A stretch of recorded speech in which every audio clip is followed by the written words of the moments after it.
Hi friends, நம்ம எங்கே வந்திருக்கோம் தெரியுதா? இதுதாங்க பீச்சு. ஃபுல்லாக பாருங்க, எவ்வளோ அழகாக இருக்குது. என்னதான் நம்ம காம்ப்ளெக்ஸ் போனாலும், பெரிய பெரிய மஹால் போனாலும், ஏழைங்களோட சொர்க்கம் இதுதாங்க. என்னதான் சுனாமி கொண்டு வந்து நம்ம பீச் நம்மளை பயமுறுத்தினாலும் நம்மளால் இந்த பீச் அழகாக ரசிக்க முடியாமல் இருக்க முடியாது. இறைவன் மிகப்பெரியவங்க. எங்கே அழகு இருக்கோ அங்கே தான் ஆபத்தும் வச்சுருக்கான். ஆனால் ஆபத்து இருக்குன்றதுக்காக நம்ம அழகை தேடி போகாமல் இல்லை.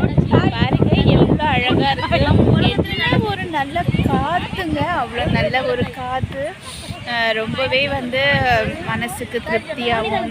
எவ்வளோ கவலைகள், எவ்வளோ பிரச்சனைகள் எவ்வளோ இருந்தாலும் இந்த அலைக்கிட்ட நம்ம உட்கார்றப்போ அதை பார்க்குறப்பவே மனசுக்கு அப்படி ஒரு சந்தோஷம். ஆமாங்க, இந்த அலைக்குள்ளே எவ்வளோ விஷயங்கள் ஒழிஞ்சிருக்கு. இதுக்கு நம்ம எவ்வளோ கஷ்டம் கொடுத்தாலும் அது நம்மளை சந்தோஷப்படுத்தி தான் பார்க்குது. ஆனால் நம்ம தான் அதுக்கு அவ்வளோ கஷ்டம் கொடுக்குறோம். குப்பைகளை கொட்டுறோம், கழிவு பொருட்களை போடுறோம், சுத்தமாக நம்ம வச்சுக்கிறது இல்லை. இருந்தாலும் அது நமக்கு சுத்தமான காற்றை தான் கொடுக்குது. வாங்க, இந்த வெயில் டைமில் நம்ம குழந்தைங்களெல்லாம் கூட்டிகிட்டு இங்கே கூட்டிகிட்டு அவங்களுக்கு நம்மளோட இதுவை காட்டுங்க, பழகுங்க.